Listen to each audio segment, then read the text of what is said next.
हाँ। कन्हैया लाल ने कई बार कहा कि मुझे धमकी दी जा रही है, प्रोटेक्शन चाहिए, क्यों नहीं दिया आगे पत्रकार और करने लगे ऐसी चीज़ें, तो इससे सबक मिलेगा ना दूसरों को भी अगर उन पर कानूनी कार्रवाई। आतंकवादी वो आपका IT सेल का इंचार्ज क्यों था भाई, और ये उदयपुर वाला जो है ये इसका मंत्री से इतना खास संबंध क्यों?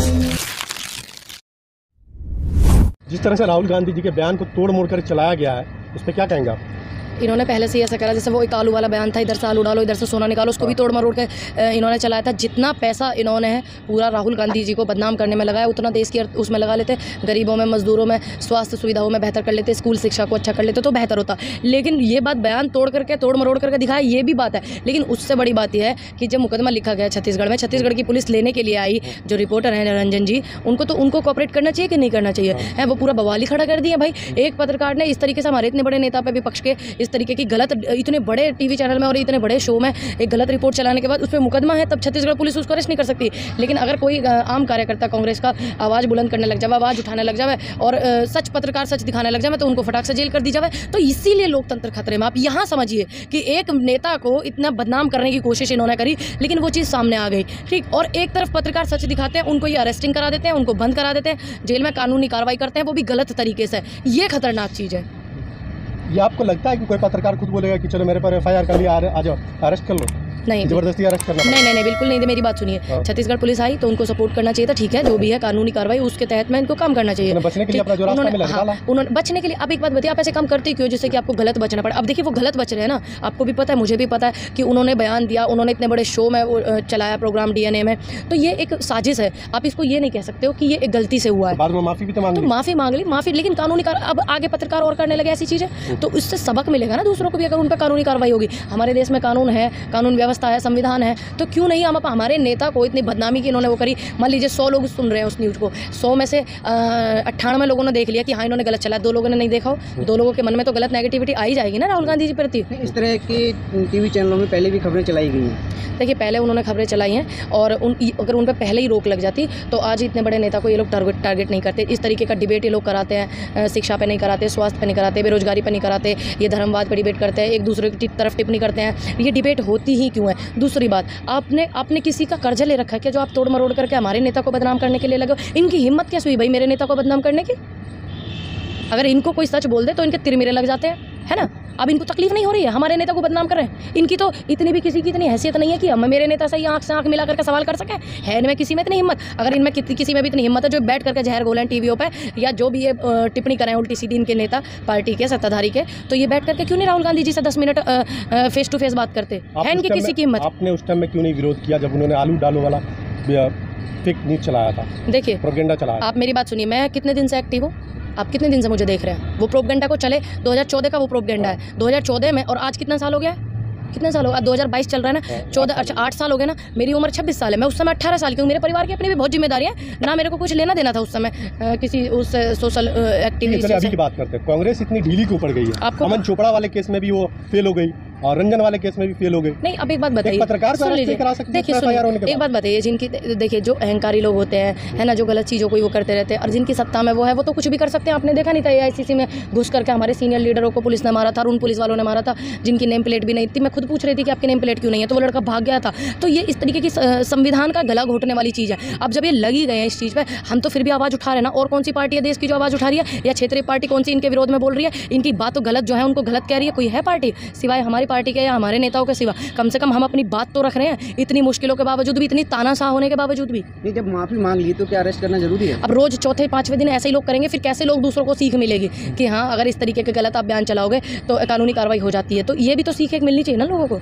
ऐसा तो डेली चलता है न्यूज़ में, ऐसे तो डेली चलता है, तो डेली के मुद्दे उठाइए भाई, हम भी उठाते हैं, आप भी उठाइए। आपने अभी थोड़ी देर पहले कहा है कि बिना नेम प्लेट वाला पुलिस अंदर आया था। हाँ मैंने खुद देखा। आप लोगों ने? नहीं, अरे इतना ज्यादा लट बजा रहे थे जब ये आंदोलन चल रहा था ईडी वाला, हम घुसा रहे थे क्या उनको? आपने वीडियो नहीं देखी वो जबरदस्ती किस तरीके से घुस रहे हैं?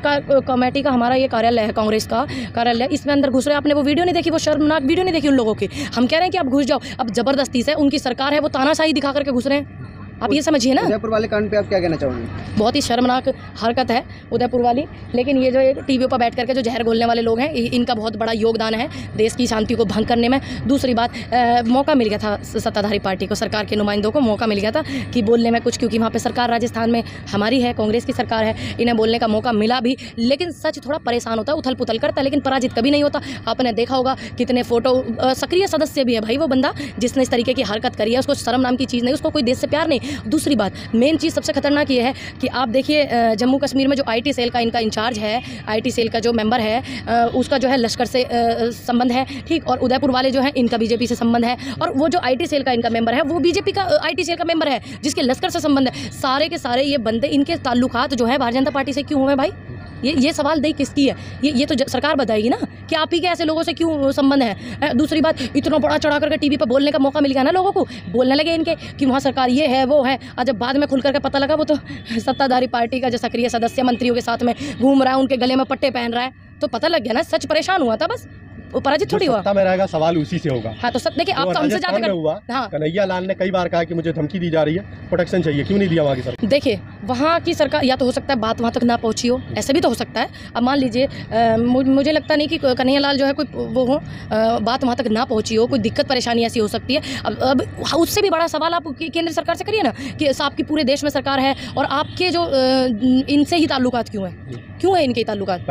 लेकिन UAPA के तहत मुकदमा दर्ज हुआ ना उन आतंकवादियों पर? हुआ कि नहीं हुआ? क्या इन्होंने किया था? क्या इन्होंने किसी पे मुकदमा किया जो टीवी पे बैठ करके बोलता है भारत, थूकता है भारत, और इतना वो ये पुलवामा का वो सिस्टम था, किया इन्होंने किसी पे मुकदमा? क्या इन्होंने अपने IT सेल वाला जो उसको वो किया? इनको भी तो इनको करना चाहिए ना। उसका UAP के तहत भी मुकदमा दर्ज हुआ है आतंकवादियों पे जिन्होंने कन्हैया लाल को मारा, और जिस पुलिस वालों को बताया उनके ऊपर कार्रवाई हुई है। आप कैसे कह रहे हैं कि कार्रवाई नहीं हुई है? सही है। तो जिस तरह के ये मामले सामने आ रहे हैं, आपने देखा कि राजस्थान से भी और महाराष्ट्र से भी आई, तो ये सब देश में जो चल रहा है इस पर क्या कहना चाहोगे? 2014 से जो चल रहा है आपको भी देखने को मिल रहा है, हमें भी मिल रहा है। ऐसा कभी भी माहौल हमने देश में नहीं देखा। हमारी भी 26 साल उम्र हो ली, ठीक, और भी बुजुर्ग हैं, उनके आगे तुम ये माइक से लगा के देख लियो, उन्होंने भी ऐसा माहौल नहीं देखा। जब से इन लोगों का वो हुआ, इनका एजेंडा ही एक है, देश की शांति को भंग करना, ठीक। ये जो संघीय इनका काम क्या है आप बताइए? इनका ही क्यों ताल्लुकात होता है ऐसे लोगों से? आप सवाल उनसे करिए इस विषय में कि आप जो IT सेल का इंचार्ज था लश्कर का आतंकवादी, वो आपका IT सेल का इंचार्ज क्यों था भाई? और ये उदयपुर वाला जो है, ये इसका मंत्री से इतना खास संबंध क्यों?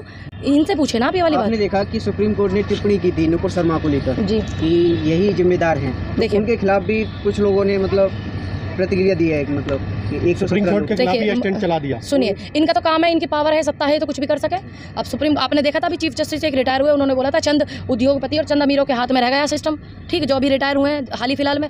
लेकिन सुप्रीम कोर्ट से भी ऊपर कोई चीज़ नहीं है ना। अब उन्हीं के खिलाफ एजेंडा चल रहा है, तो आप और हम क्या है? नहीं, वो ये कह रहे हैं कि जो जज थे उन्होंने जो प्रतिक्रिया दी वो संवैधानिक नहीं है। और सब वो संवैधानिक थी जो राष्ट्रीय प्रवक्ता ने दी भारतीय जनता पार्टी की, वो संवैधानिक थी। क्यों नहीं इतनी जल्दी कार्रवाई हुई? क्यों नहीं दिल्ली पुलिस ने अरेस्ट किया जब FIR हुई? क्यों नहीं देश की शांति में सपोर्ट किया सरकार ने? क्यों नहीं सपोर्ट किया भारतीय जनता पार्टी के लोगों ने? जब आपको पता है एक बयान दे दिया और उसके अरेस्टिंग से देश में शांति हो जाएगी, सिस्टम जो इतना वो रहा है वो रुक जाएगा, तो क्यों नहीं किया इसका अरेस्टिंग भाई? वो संवैधानिक भाषा थी क्या? मैडम बीजेपी क्या काम था उसको पार्टी से निकालना? उसने अपने सरकार का क्या काम है? अब सरकार का भी तो काम बताइए। पुलिस का क्या? पुलिस किसकी? दिल्ली पुलिस किसकी भाई? केंद्र की। तो क्यों नहीं कार्रवाई हुई? क्यों नहीं अरेस्टिंग करी गई? रतनलाल प्रोफेसर को अरेस्ट कर लिया गया, पत्रकार को अरेस्ट कर लिया गया, क्यों इनके प्रति क्यों नहीं हुई कार्रवाई भाई? हमारे इतने सारे नेताओं को डेली अरेस्ट करा जावे आंदोलन में, ED वाले में, क्यों भाई? हम सिर्फ यही तो बोलते थे हम अपने नेता के साथ चलना चाहें। क्या तकलीफ क्या थी इनको? हमें रोज अरेस्ट कर रहे थे, सुबह से शाम तक गर्मी में बिठा के रखे थे।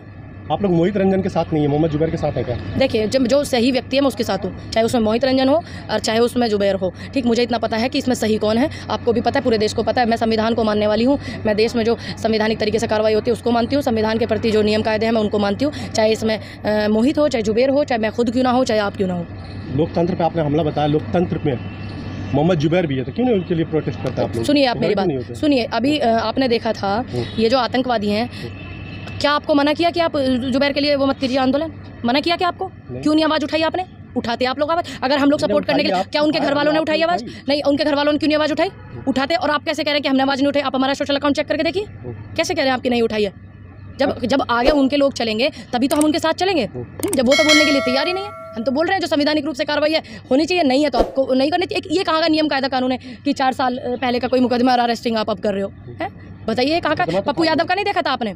पप्पू यादव जो थे, आंदोलन चल रहा था उस दौरान, उनका कोई 30 साल पुराना मुकदमा था, उसमें उनकी अरेस्टिंग कर दी थी जब वो कोरोना काल में गरीबों की मदद कर रहे थे। ये तो ये भी नहीं चाहते कि गरीबों को कोई मदद करे। तो इसीलिए तो उनको अरेस्ट किया था इन्होंने, पप्पू यादव को।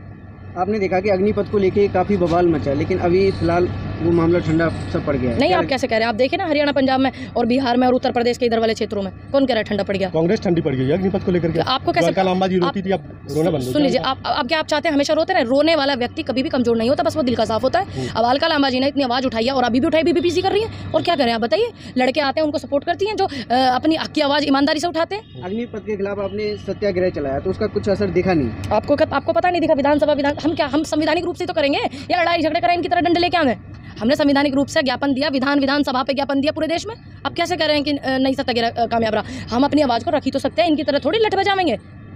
आपने एक तरफ विरोध किया, दूसरी तरफ भर्ती चालू हो गई है, क्या फायदा हुआ? कोई फायदा नहीं आपके विरोध? देखिए, है ना, कोई असर हुआ?